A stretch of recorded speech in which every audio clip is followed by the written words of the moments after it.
देखिए, अगर आपके पास बाइक और स्कूटी है तो आपको इंश्योरेंस करवाना जरूरी है। इंश्योरेंस आप में से काफी लोग एजेंसी में जाकर के भी करवा लेते होंगे, लेकिन अगर आप एजेंसी में जाकर कोई इंश्योरेंस करवाओगे, अगर वो इंश्योरेंस 1000 रुपए का होगा, इंश्योरेंस का पैसा तो आप दे ही रहे हो, लेकिन उसी इंश्योरेंस के पैसे में आप उस एजेंसी का कमीशन भी अच्छा खासा दे रहे हो। लेकिन जब आप यही इंश्योरेंस खुद से करना चाहोगे तो आपको कमीशन देने की जरूरत नहीं पड़ेगी। इसके साथ साथ कई सारी चीजें वहां पे एडिशनल ऐड कर दी जाती है, उसका पैसा भी लगा दिया जाता है, आपको उसको पता भी नहीं चलता है। इसके साथ साथ शायद उसका आप कभी यूज भी ना करते हो, लेकिन जब आप खुद से करोगे तो आपको पता रहेगा भाई इसमें से क्या मुझे लेना चाहिए, क्या नहीं लेना चाहिए। जो जरूरत की चीजें हैं उसको आप ऐड करके लीजिए, उसका पैसा दीजिए। जो जरूरत की नहीं है आप उसको बिना मतलब के लिए पैसा मत दीजिए। अब यहाँ पर सबसे बड़ा सवाल ये बनेगा भाई हमें कहां से इंश्योरेंस करना चाहिए। वैसे तो कई सारी कंपनियां, आप कई सारी कंपनियों से अलग अलग जगह से इंश्योरेंस कर सकते हो, लेकिन पिछले कई सालों से मेरे पास जो बाइक है, स्कूटी है, यहाँ तक जो मेरे पास टाटा पंच कार है, इन सब का इंश्योरेंस मैं एको से करता हूँ। एको से इंश्योरेंस करने का मेन बेनिफिट ये, मैंने क्लेम लेकर के भी देखा, क्लेम वगैरह बहुत आसानी से मिल जाता है और इंश्योरेंस भी बहुत आसानी से आप कर पाएंगे।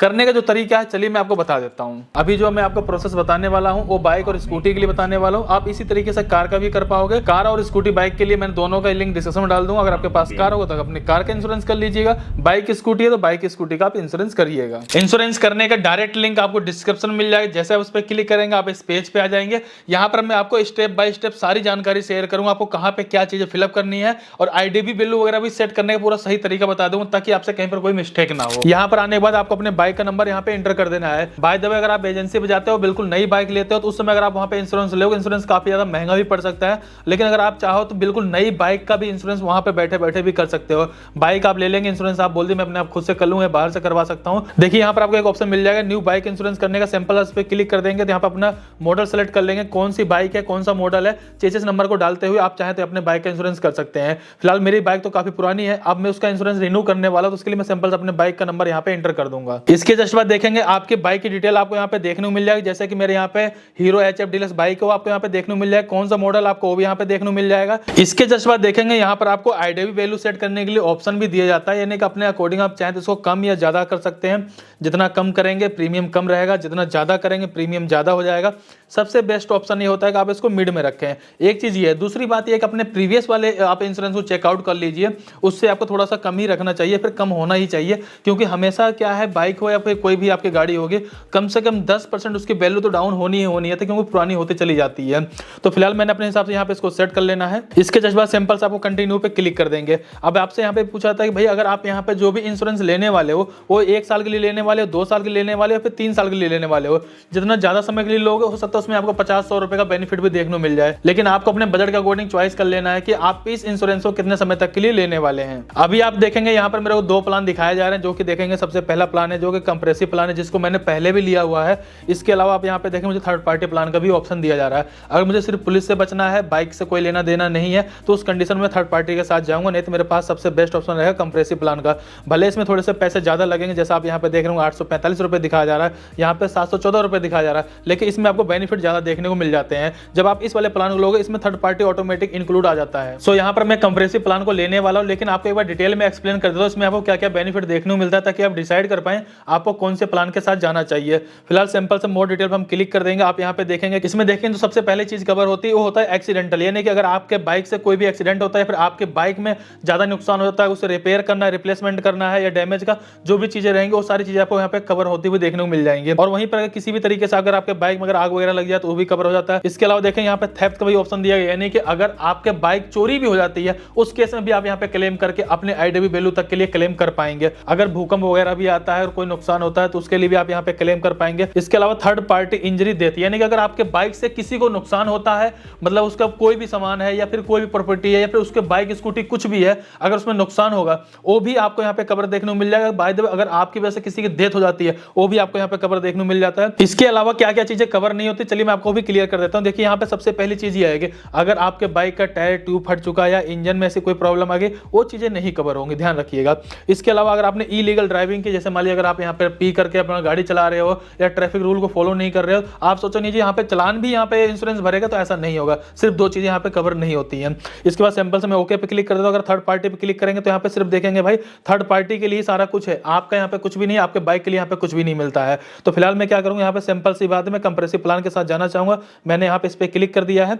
इसके बाद देखें यहाँ पर एक कूपन कोड ऑटोमेटिक लगाया गया है, जिसकी वजह से मेरे को यहाँ पे 150 रुपए का ऑफ देखने को मिल जाएगा। अभी हमें क्या करना है, सिंपल सा कंटिन्यू पे क्लिक कर देना है। इसके बाद देखें पर्सनल एक्सीडेंटल कवर आपको यहाँ पे लेना चाहिए, जो कि जरूरी भी है, जिसमें कि 15 लाख रुपए तक का आपको यहाँ पे इंश्योरेंस देखने को मिल जाता है। फिलहाल इसको यहाँ पर गवर्नमेंट ने मैंडेटरी भी कर दिया। सिंपल से मैं इसको ऐड पे क्लिक कर लेता हूँ।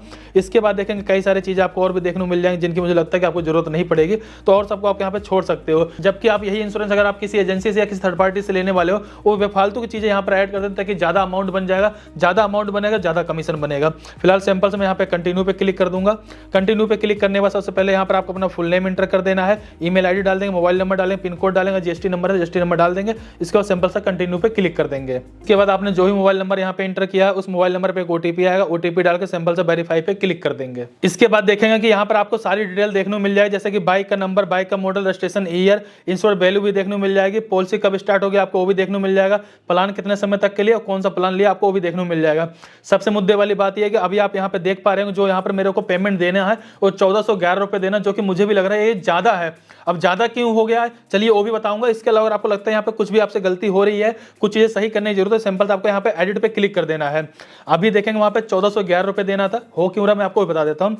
यहाँ पर जाने वाला अगर आपको लगता है भाई मॉडल या फिर आपको यहाँ पर बाइक में कुछ भी दिक्कत लग रही है, कोई सेलेक्ट करने में कोई गलती हो, उसको आप सही कर सकते हो। मॉडल ईयर भी आप यहाँ पे सेलेक्ट कर पाएंगे। मेन चीज ये है अगर आपने यहाँ पे इसको गलत चॉइस किया इसकी वजह से आपका यहाँ पे प्रीमियम बढ़ जाता है। जैसे कि इस पे यहाँ पे सबसे पहला चीज बोला गया है कि भाई नॉट एक्सपायर्ड, यानी कि अगर मेरी पॉलिसी अभी तक एक्सपायर नहीं हुई मैं पहले वाले पे चॉइस करूंगा, और मुझे लगता है कि एक्सपायर हुए 90 दिन हुआ है लास्ट, मतलब 90 दिन के अंदर अंदर भी हुआ है तो मैं इसको चॉइस करूंगा, और 90 दिन से अगर ज्यादा हो चुका मैं इसको चॉइस करूंगा। और जैसे मैं इसको चॉइस करता हूं गलती से भी तो मेरा प्रीमियम बढ़ जाएगा, जबकि मेरी पॉलिसी कल एक्सपायर होने वाली, मैं सिंपल सा अभी आज इसको नॉट एक्सपायर्ड क्लिक करूंगा क्योंकि अभी तक एक्सपायर हुई नहीं है, कल होगी। आप देखिए यहाँ पे सिंपल से व्यू प्लान पे क्लिक करूंगा। इसके बाद सिंपल से मैं कंटिन्यू पे क्लिक कर दूंगा। अब इसके बाद जैसे कि मैंने यहाँ पे इसको ऐड भी कर लिया है, अब कंटिन्यू पे क्लिक करूंगा। अब आप यहाँ पे ध्यान से देखिएगा 1129 रुपए देना है मुझे, सिर्फ मतलब 1129 रुपए देना है, जबकि 1411 रुपए देने पड़ रहे थे क्योंकि वहां पे मैंने गलत चीजों को सिलेक्ट किया था। इस चीज को आप ध्यान में रखिए, इसलिए मैंने उसको पहले सेलेक्ट करके नहीं दिखाया, क्यों जल्दबाजी में किसी ने अगर कर लिया बाद में पता चलता है 200-300 रुपए हमारा यहाँ पे नुकसान हो चुका है। क्योंकि अगर आपकी पॉलिसी एक्सपायर हो जाए तो उसके ऊपर आपके यहाँ पे चार्जेस वगैरह लगते हैं, चाहे आप कहीं पर भी जाके इंश्योरेंस करवा लीजिए, किसी एजेंसी में करवाएंगे तो भी आपको वहाँ पेनल्टी देनी पड़ेगी। तो आप वहाँ पे जरूर सही चीज को सिलेक्ट कर लीजिएगा। अब यहाँ पर ये भी पूछा था मान लीजिए अगर मेरी पॉलिसी एक्सपायर नहीं हुई है तो भाई पॉलिसी मेरी स्टार्ट कब से होनी चाहिए। इसके बाद सिंपल सा कंटिन्यू पे क्लिक कर दूंगा। इसके बाद यहाँ पर ये भी ध्यान रखिए जो भी जीएसटी का अमाउंट होता है वो जीएसटी का अमाउंट आपको भी देना पड़ेगा। यहाँ तक कि अगर आप किसी एजेंसी किसी शोरूम से भी करवाएंगे वहां भी आपको जीएसटी का पैसा देना ही पड़ता है। तो सिंपल से हम यहाँ पे पे नाउ पे क्लिक करके अपनी पेमेंट कर देंगे। यहाँ पे यूपीआई आईडी को एंटर कर दूंगा। इसके बाद सिंपल से पे वेरीफाई पे आप क्लिक कर देंगे। इसके जस्ट बाद देखेंगे आपके एप्लीकेशन पे एक नोटिफिकेशन आ जाएगा जो भी आपने यहाँ पे डाला हुआ होगा। इसके बाद सिंपल से पे नाउ पे क्लिक करके अपनी पेमेंट आप यहाँ पे कर देंगे। फिलहाल देखेंगे यहाँ पर हमारे एक को जनरल इंश्योरेंस लिमिटेड के लिए पेमेंट हो चुकी है। इसके बाद देखेंगे जो आपका इंश्योरेंस है सक्सेसफुल हो जाता है। आप अपने इंश्योरेंस को आप डाउनलोड कहाँ से करेंगे चलिए मैं आपको दिखा देता हूँ। सिंपल से आपको यहाँ आना है, गो टू माई अकाउंट पे क्लिक कर देना है। इसके बाद देखेंगे यहाँ पर मेरे पास पहले से एक बाइक थी, मैंने उसका भी इंश्योरेंस कर रखा और अभी करंट टाइम में देखें मैंने यहाँ पे इसका इंश्योरेंस कर दिया है। सिंपल से अपने इंश्योरेंस को यहाँ पे देख पाएंगे, एडिट भी कर सकते हैं, अगर कोई गलती हुई वो डाउनलोड भी कर सकते हैं। इसके बाद सारी जानकारी आपको यहाँ पे देखने को मिल जाएगी। अगर मैं सिंपल से उसको डाउनलोड पे क्लिक कर दूंगा, यहाँ पीडीएफ डॉक्यूमेंट पे क्लिक कर दूंगा और यहाँ पर जो भी मेरा इंश्योरेंस वो डाउनलोड हो जाएगा। यहाँ पे मैं सारी जानकारी को देख सकता हूं और शेयर कर सकता हूं, प्रिंट आउट निकाल कर रख भी सकता हूं या जरूरत पड़ने में यहां पे दिखा भी सकता हूं। तो दोस्तों आज की इस वीडियो में मैंने ये बताया किस तरीके से आप अपने बाइक और स्कूटी का इंश्योरेंस कर सकते हो, वो भी घर बैठे हुए। और यहां पे मैंने सारी जानकारी को शेयर। अगर फिर भी कहीं पर कोई डाउट हो प्लीज कमेंट करके जरूर बताइएगा। तो चलिए फिर मिलते हैं किसी नेक्स्ट वीडियो में, तब तक के लिए जय हिंद जय भारत।